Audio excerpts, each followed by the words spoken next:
Hello, everybody. Good morning, good afternoon, and good evening to wherever you are from our area here in Florida, in the countryside. This is Roberto Alvarez-Galloso for the AG News Show. And I have one of the distinguished guests here, Richard Rocha, who is not only one of the greatest in the YouTube and also in literature and also in recording. He's also one of the greatest lovers of America, of which I'm also a lover of America too. And that's why we have you here. And for me, it's a pleasure and an honor having you here, Richard. Thank you, Roberto. I look forward all week to our conversation. Okay, I saw your YouTube video, and with the YouTube video, I saw all of it. I saw the recent video, the Eagle, and the also the Winds of Freedom and Child of the Greatest Generation. Okay, thank you. What inspired you to do all of this? Child of the Greatest Generation, Winds of Freedom, and then recently, which I saw this morning, the Eagle. Well, my book, Child of the Greatest Generation, I was born on January 20th, 1942. I mean, the country had just gone to war. We were fighting a war in two theaters, Europe and the Pacific. My dad, my uncles, all went off to war when that took place. And so I was basically raised like a lot of young children of my generation by the women in our family, the grandmothers, the mothers, the aunts, and God bless them, because they instilled so much patriotism in us kids growing up until our dads could get home. And then when they came home, my uncles and my dad, I understood it even more, what they'd gone through, the hardships, what they sacrificed. And it was, and schools, saying the Pledge of Allegiance, and I can just remember so many things, about positive about our country. Sure, we've made mistakes. What country hasn't? We learn from our mistakes. And the one thing about this country is we're not ashamed to admit we made a mistake. So over the years, as time went by, I would make little notes about growing up and my life. And so I'd put together just, in a tablet. And my son, Richard, my oldest son, said, "Dad, you ought to write a book." And I said, "Who's going to read my book?" He said, "Dad, there's some interesting stuff in there. They're not even teaching things that you learned in school today." And I says, "Well, I'll think about it." So I wound up writing Child of the Greatest Generation. My dog's barking, I apologize. I wound up writing Child of the Greatest Generation. And it was my American dream journey. And, it was rough. I mean, my parents didn't have a lot, even when my dad came home from the war, and, finding work was difficult, but we didn't have a silver spoon in our mouth. Everything we got, we worked for. And that was instilled in me. And in my book, if you've read the entire book, I talk about, growing up and dropping out of high school. My family my mom and dad had divorced. My mom remarried my stepfather. He had an opportunity to come here to California, when California was a great state then. Yes. And it was so much opportunity, but I wasn't happy being here because I was like a teenager already. And I wanted to go back and be with family back in Massachusetts, where I was born. I was born in New Bedford, Massachusetts. And I'm of Portuguese and Canadian French heritage. And some of my family, especially on my mother's side, the Canadian side, they've been in this country since the 1600s, Roberto. So there's a lot of history in my family. Anyway, so I dropped out of high school, went in the Navy at 17. My stepdad convinced my mom to sign for me to go because he knew I wasn't happy. And he's a beautiful man. I mean, he was probably one of the best things in my life. But he also knew that at 15, 16, and 17, I didn't know who I was and what I needed to do. So he convinced my mom to let me go in the military. And a little boy went in the military, but a man came out. And I came out with stronger patriotism for the time I had served. I was involved in the Cuban Missile Crisis when my commander-in-chief, JFK, John F. Kennedy, put that blockade on Cuba. And I learned a lot, just by some of the older military people. So when I wrote my book, I kind of went back and through some of those memories. And then I talked about, okay, there really are American dreams. Most of us live it. We just don't realize it. We just get up every morning, do whatever we have to do, go to work, raise our families. But we're on a path. We're on a path to do something with our life. And my American dream was to make sure I passed on to my children opportunity. I have 3 sons. They've all been to college. They didn't drop out of high school. I have 12 grandchildren with 1 more to graduate from high school. Several are in college now. I have 5 great grandchildren, and they're learning, what this family of mine is about, the Rocha family, just like yours has over the years. Yeah. And I'm praying that we can continue to pass that on. That's what an American dream is. It's just passing stuff on. Of course. It's not about wealth and the house you live in, the car you drive. It's about your journey. That's an American dream. And I've been all over this world when I was in the military, and I've seen a lot of great countries, met a lot of great people, but God, it was always great to come home here, Roberto. Yeah, it's true. Very true. Yeah. And just like you had your American dream, mine was also. My parents were from Cuba. Mm-hmm. For Cuba, we were distant relatives because they were, in my father's side of the family, they were Galician and Basque. I understand. Yeah. Mother's side of the family, Basque. Father's side of the family, Galician. Okay. My parents left before the Cuban Missile Crisis. Okay. And we did do our dream. What was our dream? To get better in life, to love our country. Never have I was born 20 years after you. Oh, okay. When all of this was starting to unravel. Yet there was something in me that said there's good and there's bad. There's love. I hear you. I believe that. I understand that. There's love of country. Yep. Just like you, I have been in many places. In Europe, Western Europe, let's get it straight. Western. Mm-hmm. I did my high school in Venezuela. In fact, the high school in Venezuela was an American high school, and their standards were much more stricter than the high schools here. Yes, I believe that. I've Not seen because that. they were in Venezuela. It's because the American high school in Venezuela said, we have to compete against Massachusetts, California, and New York. Correct. We even had to do a thesis. That's great.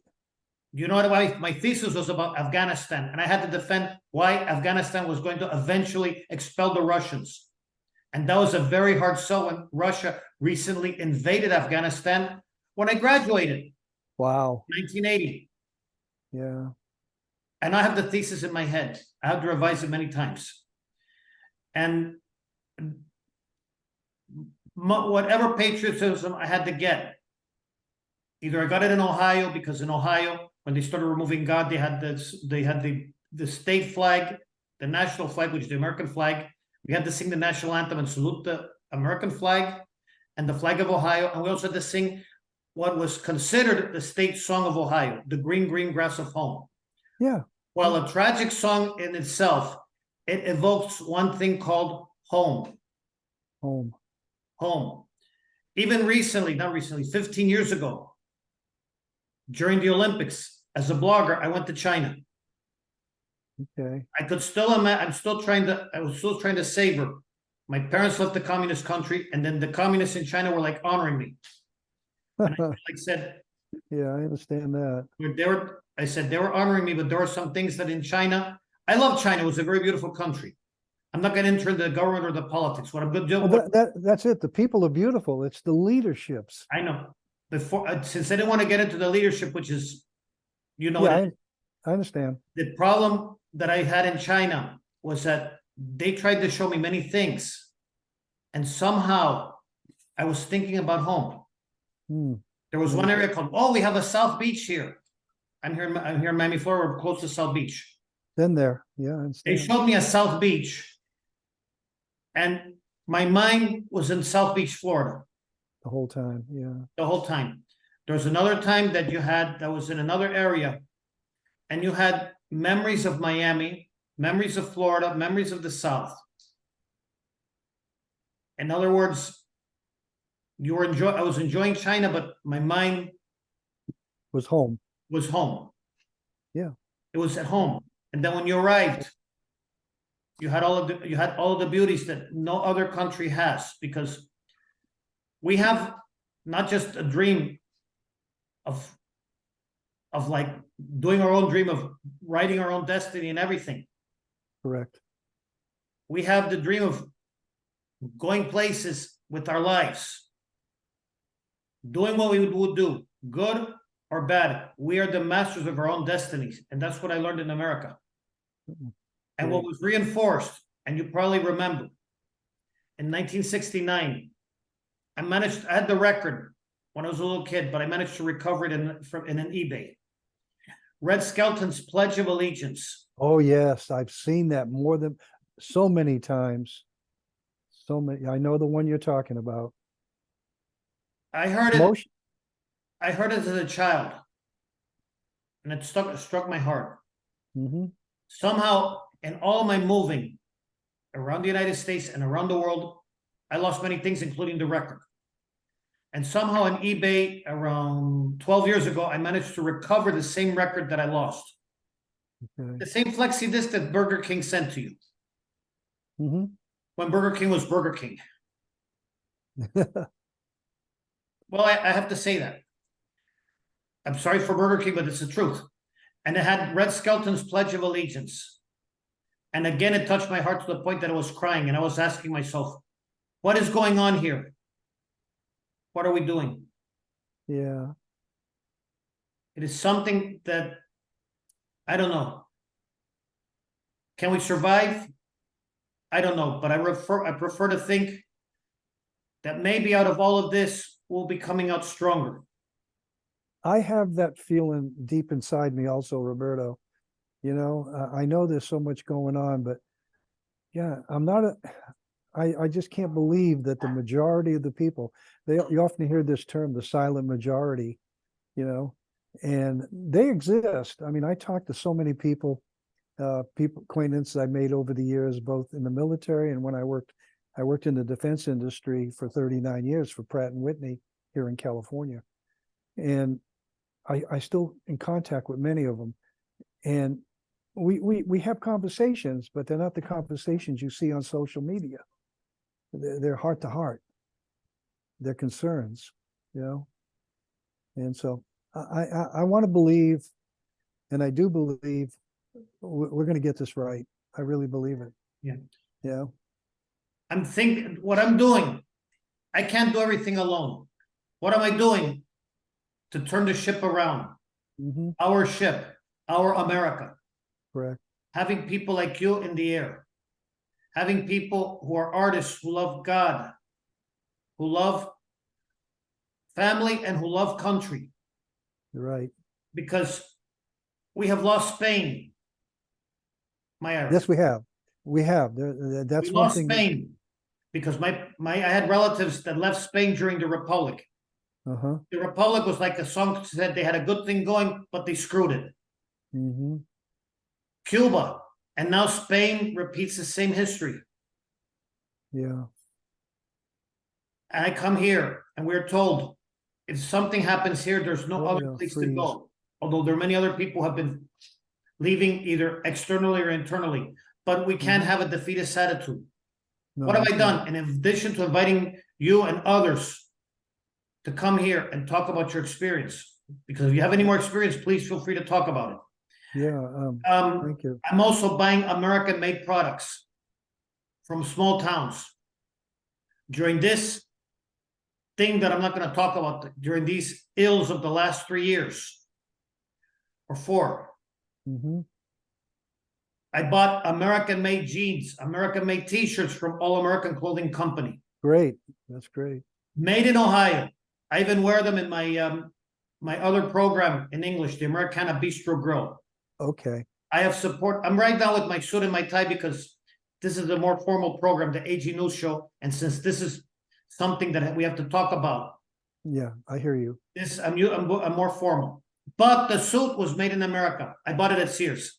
Right. Sears. We don't have too many left here in California. Yeah, but I bought it. I Yeah. bought it in Sears around Oh. 20 years ago. Wow. Wow. And the Yeah. tie was made in USA from Sears. Yep. The shirt was made in USA from Sears. So I made sure that I had something made in America. But I've been buying American-made products, clothes. God bless you. I'm now buying American-made soaps, Bearsville, Dissident soap, Outlaw soap. Outlaw soap is from Nevada. Dissident soap is from Montana. And Bearsville soap, the only soap that serves as a shampoo, underarm deodorant, and all body cleaner. Wow. Amazing. Made, if I'm not mistaken, in New York. I have to look those all up. I haven't heard those I will names. send you the details in your email when I send the 2 links. Okay. Okay. I'll be sending you all the links of all the places I've been buying. I've even been promoting it in the hope that people will buy. Great. Whether people have bought, are buying the products, I don't know. I've been told that they've had an increase in their sales since I've been promoting it. I don't even get any money. This is just simply from the heart. Yeah. Yeah. No, that's great. That's great. God bless. And in addition, whether it's, well, as I said, not only have I been buying it and I'm promoting it, whether, as I said, whether people are buying it or not, many people say, I want to buy American made. But when they see the prices, they say, no way. And I asked, and I challenge people. Don't be afraid to sacrifice some of the things that you love to buy American-made products and help the small businesses, not help the big businesses that are strangling us. That's correct. Yeah. People don't have a problem spending $10 for a cup of coffee at Starbucks. I quit Starbucks a long time ago. Yeah, but that's the point. Yeah. I'm trying to get into what is, there's another company called Frontier Company, which I'm trying to buy the coffee from. Okay. Although being the Latin that I am of blood, I always end up having Café de Colombia. Okay. But I'm getting Frontier coffee, and I'm drinking Frontier coffee. I'm also consuming Goya, which many people don't think, but Goya was created here in America. No, I know that. I remember reading about the individual that runs that company. It's an interesting story he has. Mm-hmm. Yeah. Yeah. And I'm consuming anything that is made. I even once consumed from a pharmacy called Butt Drugs in Indiana before they closed. Okay. You've been doing your homework. And I'm also I'm also consuming independent artists. If I want American artists, they have to be independent artists. I even used to interview many of them a long time ago before we started having these exacerbation of crises. Yes. Now I only interview the ones that say God, country, and family. If you don't say God, country, and family, there's not much I could do. I hear you. I hear you. Everyone, the American artists that I'm interviewing have to have that, and I've interviewed them and I've helped them. Because our independent artists, especially the country ones in the Midwest, the South, and the Rocky Mountains, have much better talent than what's coming out in LA or Hollywood or whatever. Yeah, I hear you. Nashville, New York, or DC. What I call excuse me for what I have to say, the 4 areas of sewage. I hear you. Music-wise. And if we could do that, it's not just simply going every 4 years to vote. We have to vote. But we also have to consume our products. And we have to consume the small businesses. Yep. It is about time. I don't know if anybody will hear me. Well, I think they will. You know, you got a good message. But we have to consume our products. Great. And no longer be dependent on others. I agree with that 100%. The same with energy, but I'm not going to go into that area. I'm just simply going that you could spend days talking about. I'm just simply going to the part that I know. Clothing, soaps, shampoos. And if you could get the all-in-one called Bearsville, there you go. it's set.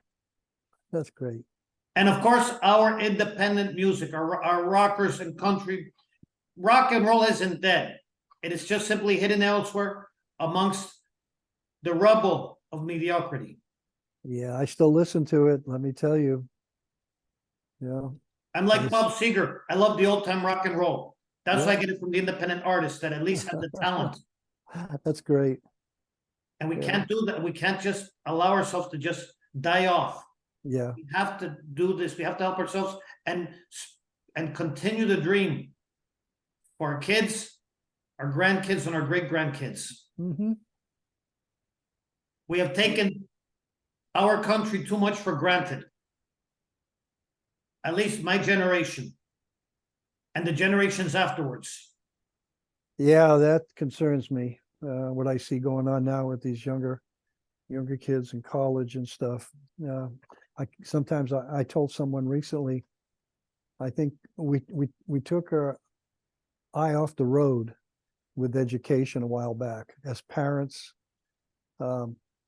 we allowed the schools to educate our kids, which they're supposed to, but we allowed them to do things that parents were supposed to do too. And now that argument is surfacing, parents are starting to speak up. But yeah, I think it goes back a long way where it was easier for parents just to get up, go do their work, go to a job, and the kids went off to school and everything was fine. But a lot of parents wouldn't go to PTA meetings and all that stuff, didn't get involved. You have to be involved in your child's life growing up. They're individuals and you're just trying to give them a road on their journey. Of course. They're gonna make, I made wrong turns, you made wrong turns. Of course, we all make wrong turns. We're humans. But but at least you got to be involved. You got to sit down and listen to them. Just listen. You don't have to talk. Just listen. And I've always done that with our sons growing up and kids. When our family's all together, it's a family discussion. The holidays are coming, and we enjoy it, and we have a lot of laughs, and we talk about memories and things. And they'll make fun of me because I'm the old guy, but. And they'll ask me to tell them some stories about growing up, and I enjoy that, and they remember it. Yeah. The reason why I mentioned taking everything for granted, there are some things from the old land, because America for me is the new land and present land. Yeah. And I intend to keep it as the present land. But there's some things that I learned from what the old countries, Cuba and Spain, and having lived in Venezuela. When I was in Venezuela in the 1970s, Venezuela was one of the most beautiful countries in the world. Yeah, never been there. I was there. I did my high school there. Okay. The American school, much stricter. Everybody got along regardless of race, creed, color, ethnicity, or origin of state. That's what it should be. Should be that way. Yeah. I got along with everybody. We even had Jews and Palestinians, and they got along. And we also had the 50 states, and we all got along. And Venezuela had two defects. Well, it's a lie there. Three, because I'm going to say that number one, they forgot about God. Here we forgot about God, but that's another issue we're going to leave. But the big thing that Venezuela forgot, that buried Venezuela, was the fact that they did not appreciate the country.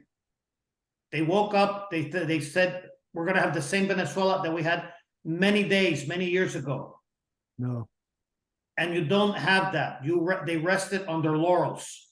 I hear you. One of the biggest petroleum countries. The third mistake was the fact that they thought that they could mix socialism and democracy.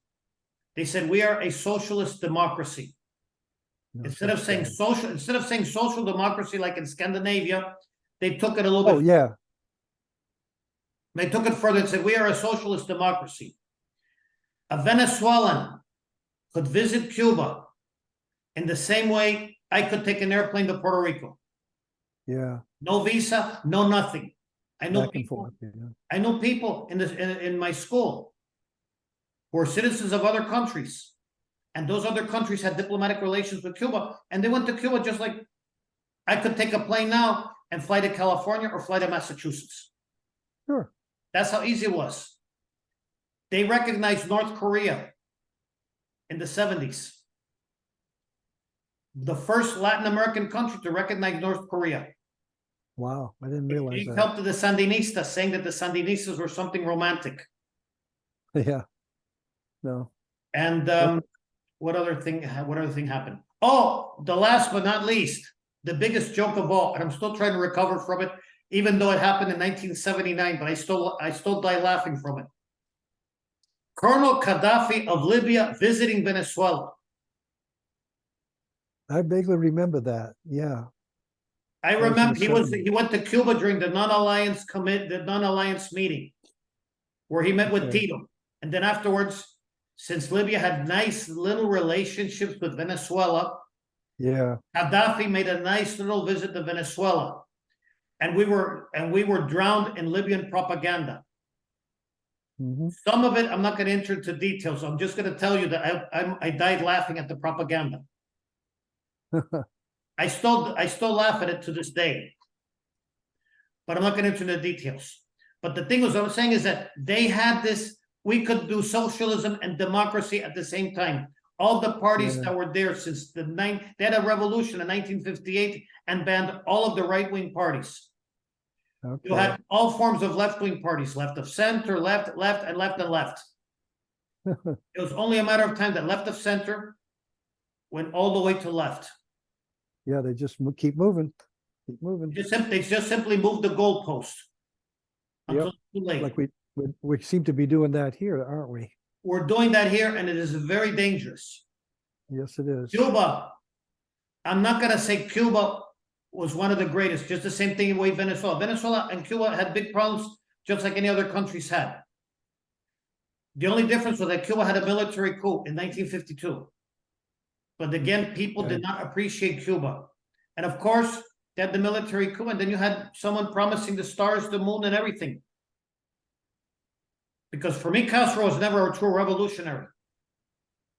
A true revolutionary is someone who has a distorted belief in their heart and in their brain. This one was just simply an opportunist. Mm-hmm. He said, I couldn't make it with fascism, let me make it with communism. Wow. And the rest is history. And yes, we are going in that same path.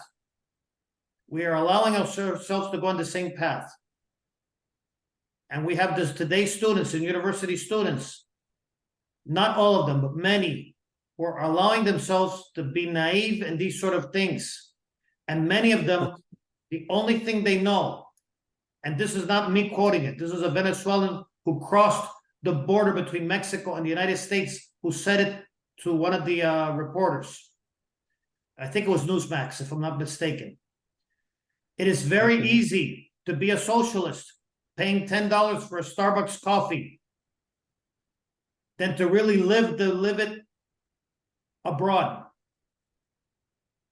Many do not know what they're talking about. And I do not want to have to pay for the mistakes of people who are too ignorant or just simply don't want to know. Yeah. Those who do not know their history are destined to repeat it. That's true. That's very true. It's happened so many times. It has been happening a lot in many other countries. And it would be a crime. It would be a crime that we were to go in the same path. We, as American citizens, we cannot allow ourselves to go down that path. That's why it's not just voting. It is also asserting ourselves in schools. If we have kids and grandkids and great-grandkids. I have a daughter, but that's another issue. Yeah. We have to reassert our culture, our rock music, our country music. We have to reassert our history. We have to reassert our common ground. We have to reassert that this is not just for money. This is just the trip that we are doing to better ourselves. And we will survive. I don't know how we will survive, but we will survive. I believe we will. But we have to, but for us to survive, we have to take the other measures such as consuming the small businesses and buying American-made products, even though they cost more. Yep. We have Agree to. with you. We have to. We have to. We have to. And we should, by the Okay. least, for those who believe in God, read the. I advise to read the Bible. For those who do not believe in God yet love America and love family, my advice is to take a look again. If they have it in their souvenirs, somewhere locked behind, or if they have it in YouTube, if it's still there. Red Skelton's Pledge of Allegiance. Yeah. Red Skelton. Yeah. Red Skelton described America. And I could say everything about it. But Red Skelton said it all. Yeah, I remember it. I mean, I've seen it more than once. I've seen it on YouTube, but I remember it as a child, seeing and hearing it. You know, my parents used to watch the Red Skelton show. I saw it too. When Yeah, I was a little kid, I saw the Red Skelton show. I was a child of the 60s, 5 and 6 and a 7-year-old that saw Red Skelton, Captain Kangaroo. Here in Miami, I saw Skipper Chuck, Love and Happiness. Yeah, And then I would good go to memories. Carvel God, those are good and memories. have a chocolate shake in Crandon Park in the summer. And in the winter, I would be in Friendly's or any other ice cream shop. Wow. Yeah, that's great. And Good I memories. still remember the Red Skelton show at 7 years. Yeah. We made many strides. We put a man in the moon. Oh, tell me about it. Yeah, I worked in that industry on space propulsion for 39 years. Got to meet a lot of astronauts, worked on a lot of programs, still in use today for the military. You know, some I can't discuss, you know, some it was a while ago. But if I had to choose another profession to work in, I don't know what it would be. I mean, the space industry, the defense, and when I say defense industry, it was providing the products that our servicemen needed.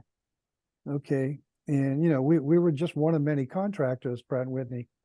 But what came out of it, the technology that followed from some of the ideas that our engineers and scientists came up with, and what I'm seeing today, you know, I'm amazed with Elon Musk, what he's doing with his Starlink and all that. Now, a lot of people don't agree with me, but I would love to work for his industry, because there is just so much future there. You know, the stars, we still got so much to learn. I agree. And Elon Musk immigrated from South Africa, and look where he is right now. There you go. Yeah. Look at Jeff Bezos. Jeff Bezos. I don't, unless I'm told otherwise. I was told that he was born in New Mexico to Cuban parents. I'm not sure. I don't know. Others said that his stepfather was Cuban. Yeah. Regardless, he made Amazon. Yeah. Yeah, you got to hand it to him. A lot of, and there's many more like him. We don't even know their names, that have given us so much, you know, to improve our lifestyles, and you know, whether it's in the electronics and going to the moon again and all those kind of things. We just don't hear enough of it. We just hear how bad this country is on the news more than anything. And you know, and that's how I see it. Even in our past, Colonel Sanders started, Colonel Sanders was doing gasoline station, restaurants, and everything as in his youth. Yeah. But he converted it to Kentucky Fried Chicken at the age of 65. Yeah, I remember reading about I read a biography about him. Yeah, I do a lot of reading, and I like the biographies of people that were successful, and how they got their starts, and you know, the ups and downs they went through, the sacrifices they made. You know, people don't understand a lot of sacrifice. You just don't get up one day and say, well, I'm going to be a millionaire and I'm going to fry chicken. It doesn't work that way. No, it doesn't. You know, and it happens here. It happens here in America because of the politicians. No, because of the people who have the desire to work. Well, politicians have never created anything. I know, They've never built anything. I know, They've never paid a salary to anybody. We're the ones doing that, I you know, know? I Yeah, know. It is our work that we have done yeah, that has made America great. yeah. I didn't see it in China. And I didn't see it in Germany. In no, Venezuela, Venezuela was still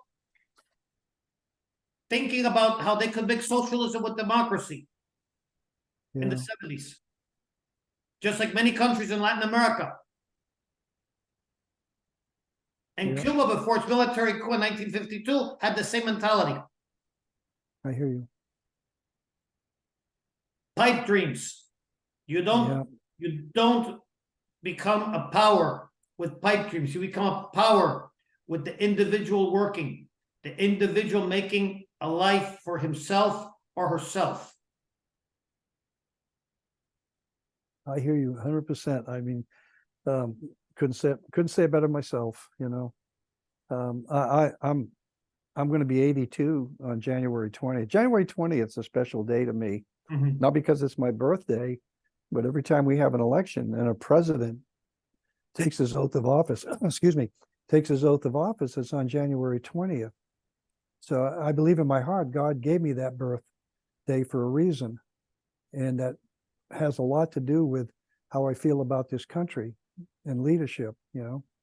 It led me to write the book. It led me to write a song, Winds of Freedom remix. And then you mentioned you just seen my little 5-minute video called The Eagle. And I put that together from a story in my book.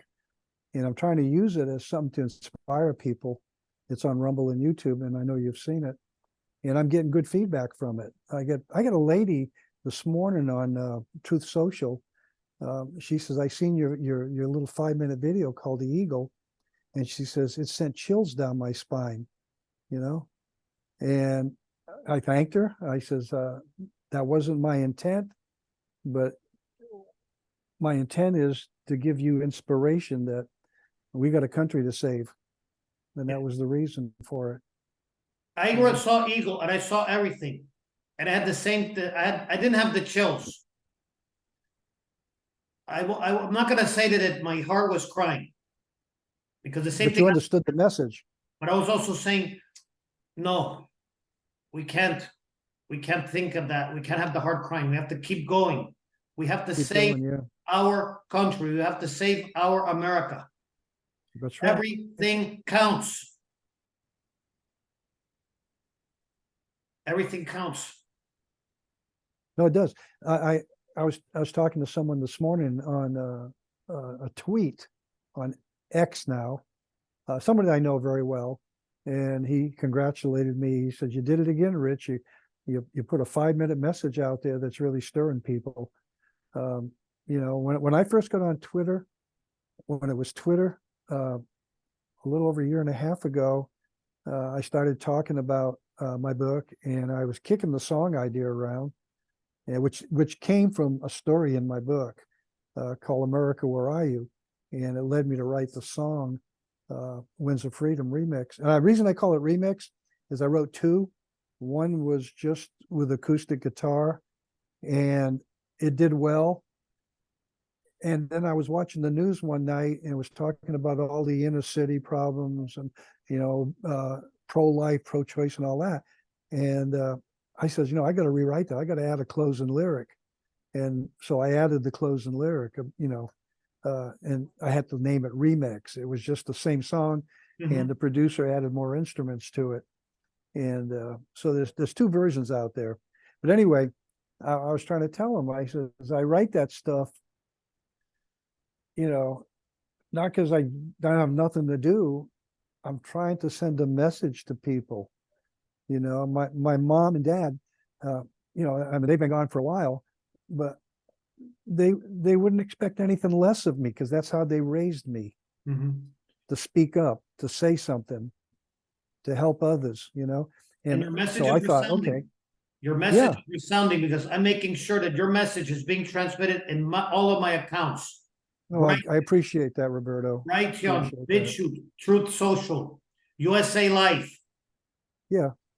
It's not, you don't make any money on it. It's not like I'm doing it to make money, because you don't make money on Spotify, and you get 2 or 3 cents if somebody listens to your song, you know. This isn't a case of money. It This is a isn't. It case, isn't. this It's is a a case, message. this is a case of the message. What is the Yes. message? America is going through perilous times. I venture to say this, but maybe since you had more experience than I do, I consider this personally, taking into account my family having to leave Cuba, having to leave Spain, and also what I saw in Latin America. And Yeah, what I would know how. countries in the I world. would know how to. We I have would know a how. country that is going worse than any other previous times. Yeah. Oh, definitely, definitely. I I could mean, not once imagine in the 70s or 80s that California would go as it is. Yeah. I could not imagine. I've been to New York many times. I saw many of the things in New York. The Broadway, Radio City Music Hall, the Queens, the Bronx, and the Blues Brothers. Oh yeah. The Blues Brothers with John Belushi and Dan Aykroyd. I Yeah. could not have imagined New York, even Jose Feliciano. I could not have imagined New York in all of its opulence. You know. Go down. Let me put it in this perspective. In 1978, Yeah. when they had the Saturday Night Fever or whatever, there was a song, it was an instrumental called Manhattan Skyline. Uh-huh. I remember flying from Caracas to New York for a cousin's wedding. And I could remember the plane playing, now we're landing in New York, the capital of the world, and the background music, Manhattan Skyline. And I hear Manhattan Skyline, and I think of what once was one of the greatest cities of the world, and now it's a sewer. Definitely. My wife and I love New York. We've been to New York many times. We go to Broadway. We hit some of the best restaurants there. It's been several years. Of course, when 9/11 happened, we went there at Christmas time in 9/11. And, we were sitting, I told my wife, I got to go pay my respects at Ground Zero. And so, we booked a flight to New York City, and we went down there, and couldn't believe what I seen, the devastation. In fact, I've been back now 4 times. I went the last time a couple of years ago, and paid my respects, went through the museum, went to the Infinity Ponds where the foundation of the original towers. But New York was a magic city, and it isn't anymore from what I'm seeing. I'd love to go to New York again, but there's something telling me, no, now's not the time, It's lost its magic. Yeah, I was there when I was there in 1978. I'm comparing it. I was there in 1978 when they had the Manhattan Skyline song and everything, and you just imagine the magic. I went back around, let me see. I went back in 2011. I didn't like what I was seeing. And then I had a distant cousin who graduated as a lawyer. And also, he's also a policeman in New York. And I went to his graduation in UConn, University of Connecticut. And I had to pass through New York in 2013. Okay. 2011 and 2013, I didn't like what I was seeing. I didn't have enough time to see the memorials or go to the 9/11 memorial, because I was just stopping over, because the 2 times I was on the 2 times I was on Amtrak, and Amtrak had one of those tight schedules at that time. I understand. Yeah. You had to get. I only had enough time to grab a Haagen-Dazs milkshake and then get back to the train. But I didn't like what I saw because everything seemed surreal. It didn't appear. It didn't appear as it was. And now I've known people who left New York and are coming here to Florida. Yeah. Florida's had a big influx. You got a lot of Californians going to Florida too. Yeah. I mean, I've been here a long time, and I've got most of my family here, and it would be hard for me just to pick up and leave. I still believe in the state. There's a lot of good people here.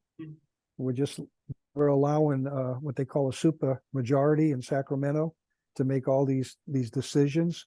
we've won several cases the last couple months in the Supreme Court overturning Newsom's policies. So, I mean, so there is a fight going on. I think there's a larger population of independents here in California than Democrats or Republicans. And a few people I know that were supporting the Democratic policy, they claim they're independent, are now switching to the red.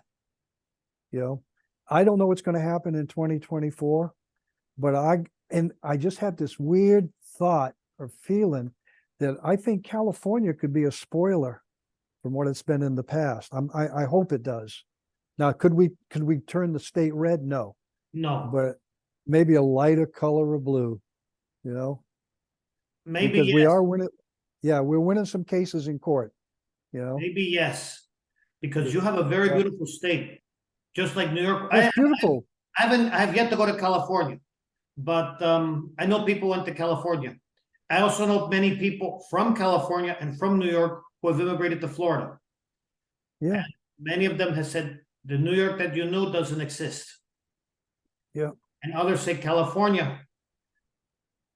They gave up on California. Again, I don't know what's going to happen in 2024. No, we don't. I mean, I we do don't know have a one crystal thing. ball. I do know one thing. Number one, I hope to vote. I plan to vote. Number two, I'm going to be buying more American-made products. Well, I can't buy the clothes. I already got 20 pairs of pants, jeans, and T-shirts from the All-American Clothing Company. That's great. I might buy this too. Definitely, I'm going to be buying the shampoo, the soap, what else? And even my medicine made in America. I'll just find another pharmacy made in America. That's great, Roberto. Even in Cuban cuisine, there's a type of milkshake called batido de trigo, wheat milkshake. You take the wheat, a little interruption the here. milk, and you have your own cold oatmeal. I make sure that the wheat that I buy is made in Nebraska. I buy the wheat made Excellent. I used to buy from Amazon, but now I buy from some of the smaller stores. That's excellent. Because the restaurants here in Florida have batido de trigo, but the wheat is imported from China. And it's already same here. And it's pre-cooked with the sugar. Well, you get the pure one from Nebraska, and it's not pre-cooked. Okay. You have it in your purest form. The oatmeal, I also buy oatmeal from Goya. The oatmeal that Goya gets from the oatmeal that Goya uses. The oats are made in Nebraska and in South Dakota. Oh, excellent. Yeah. In other words, I'm trying to do everything I can to make sure that the money remains here and does not go anyplace else. Yeah, that's a good cause. Good cause. You got me giving a lot of thought to some of the products will be after this show. You will be getting the links along with the links that we get in YouTube and in Rumble. Okay, great. And the rest is the rest. Where can we buy your book, and where can we see all the things you have, the music, the music and the books and everything? Where can we get it? Okay, the book, the book is available on Amazon and Barnes and Noble. It's available. It was available at Walmart for a while and a couple other stores, but the primary sources for the book are Amazon. You can get it both in the ebook and the print, and the same with Barnes and Noble. They just need to go online and just type "Child of the Greatest Generation" by Richard C. Rocha. And this is the cover here. I don't know if it shows up. It does. But there's a couple.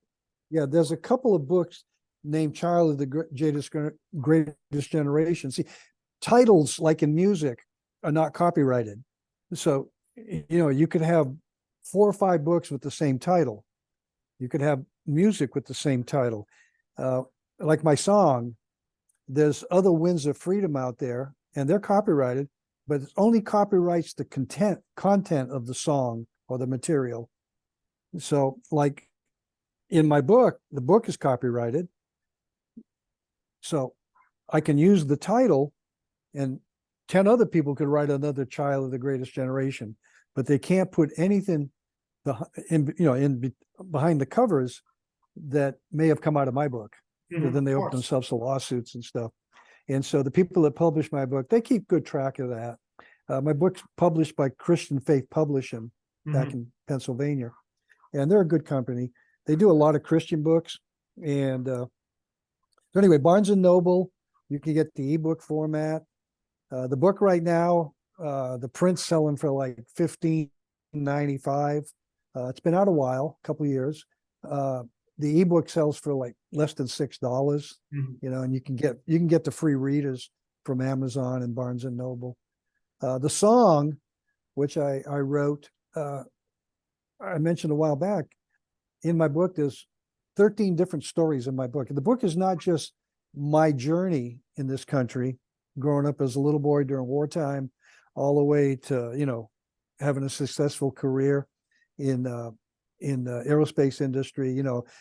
About my dropping out of high school and realizing that was a mistake, and then went back to high school.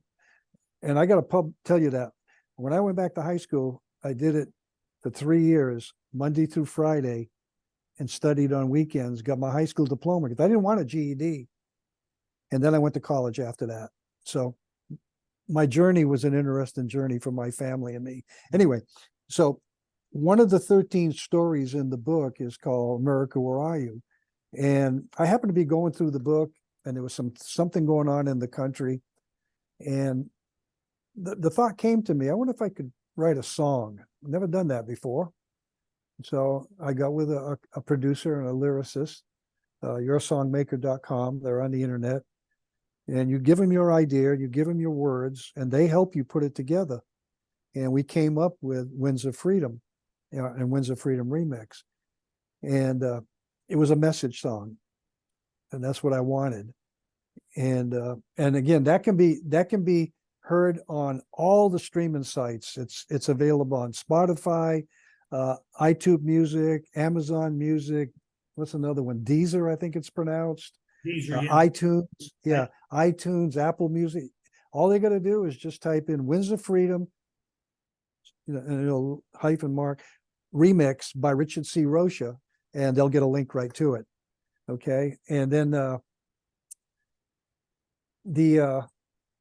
getting back to the song, I've sent it to some people looking that might have an interest in an artist doing an actual recording of it. I'm not the singer. If I sang, it would scare everybody. Don't But worry. I'm the writer. Yeah, I'm the writer.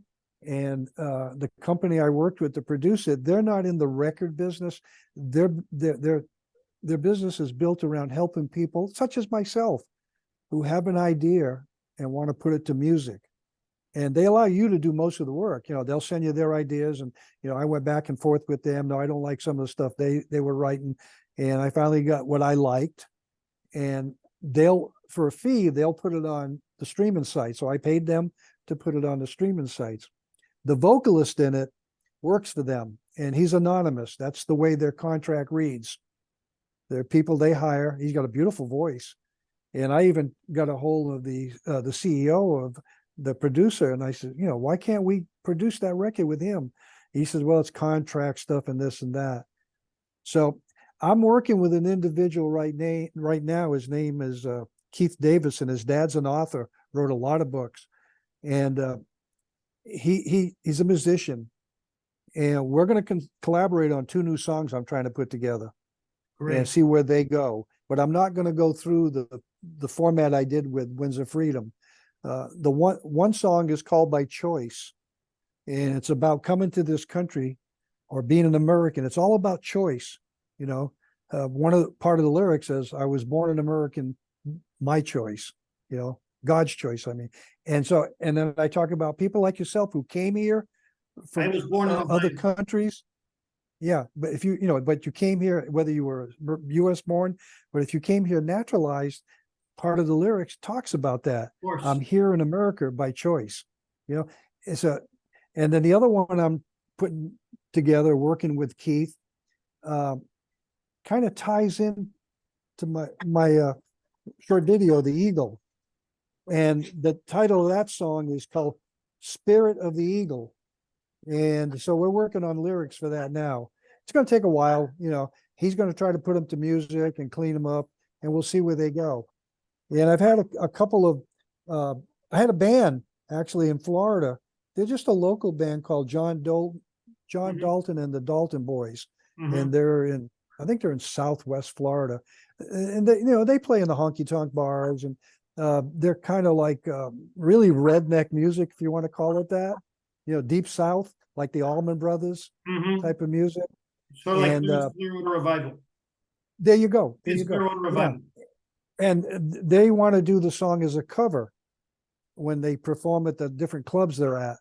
And I asked them, "Would you want to record it?" But they don't want to get into the licensing. See, with a cover, I can let them do the cover as long as they don't make a CD or make any money from it. But they can get up on stage and sing the song, and they can publicize it for me. But they can't make any money. Once they start making money, because it's copyrighted, then they got to pay me a royalty. Mhm. And I told John, I said, "No, John, sing the song. I'll send you the lyrics. I have sheet music for piano and guitar." I says, "But you understand, the legality is you can only do it as a cover song. Because he does make CDs and stuff for some of his music." I said, "You cannot include it on your CD. If you want to, let me know, and I'll have the producer send you the licensing contract." And I says, "So when every time you sell a CD, you're going to give me 7 cents or whatever it is. You don't make any money. The only guys that make money like that are the big stars in Nashville, you know." But so the cover is free. I let anybody do the cover. I had some people do it last 4th of July. They sung the song at 4th of July barbecues, you know, and it went over well. You know, they started listening to my song on streaming and all that. And Great. I also produced a video of the song that I own the rights to. And I don't know if I sent you that. Yeah, you did send it to me, and I saw it. Yeah, and it's got all the graphics in it and all. I saw Yeah, it. that's available on YouTube. I'm going to try to convert it and also do it on YouTube soon, because I'm on both. Okay. Yeah. And I actually get more people watching that video, and there's nothing in it for me other than somebody watching it. I think the last count when I looked at it within the last week was 5,000 people looked at the video, or Mhm. pushing 5,000. You know, and that's great. I mean, that's 5,000 people that got my message. You know, small number, but Small number, but it's I'll worth take it. it. It's In my worth it. case, It's worth in it. my case, I'm available to all my public before leaving. We will be saying goodbye in a separate way, but Okay. after I finish here, we're gonna be saying goodbye in a separate way. But Okay. I'm also in YouTube. I'm in BitChute. I'm in Okay. Patreon, Gab. I'm also in Rumble. Oh, you're well spread there. I'm spread around. You Also, you getting your message out. yeah. And a long time ago, before I started doing YouTubes and everything, I wrote 2 books on medical documentation. Since I was a Okay. physician in Dominican Republic, but I ended up doing the what they call the administrative realm documentation. Okay. 2 books of documentation. Okay. And I already know Great. what you're talking about the copyrights, because I'm also in the Library of Congress, Canadian Intellectual Property Office. And while Queen Elizabeth was queen, I was in the, what was it? The Royal Crown Copyright of Great Britain, of the things that I had written Oh, that's and recorded in videos. There are some videos, the interviews, I don't register them. Because okay. I don't know if I don't know if you could register if one has the copyright or anything. What? That I don't know, but I did register some of my solo videos in sports Excellent. and comedy with the Library of Congress, the Canadian Intellectual Property Office, and the Royal Crown Copyright Office of Great Britain. But That right is now I'm limited super. to the I'm glad to Library hear of that. Congress because of the money. The Canadian Yeah. Intellectual Property Office, our nice friend Trudeau bumped up the, Yeah. Yeah. He's a gem. and after he bumped up the prices when Queen Elizabeth II died and Prince Charles became Yeah. No comment. Prince No Charles became comment. King Charles III. He decided to imitate Trudeau Yeah. and bumped up the prices. And I don't have $400 to pay King Charles III for my copyright, nor do I have 200 Canadian dollars to pay I hear you. for any other copyright after the fact. I did it before they jacked up the prices, and in the case of Great Britain, I did it when Queen Elizabeth was reigning. Okay. Yeah, great You lady. know what it's like to get a, you know what it's like that you have the copyright and you receive something. Queen Elizabeth II died, King Charles III is, Prince Charles is now King Charles III. One. Item number two, Royal Crown Copyright Office has decided, in view of the coronation, whatever copyrights you send after the coronation will be up to 300 pounds. Is that right? Wow. Amazing. So I'm sticking to the Library of Congress. That's Yeah, how I much don't I blame you. trust America.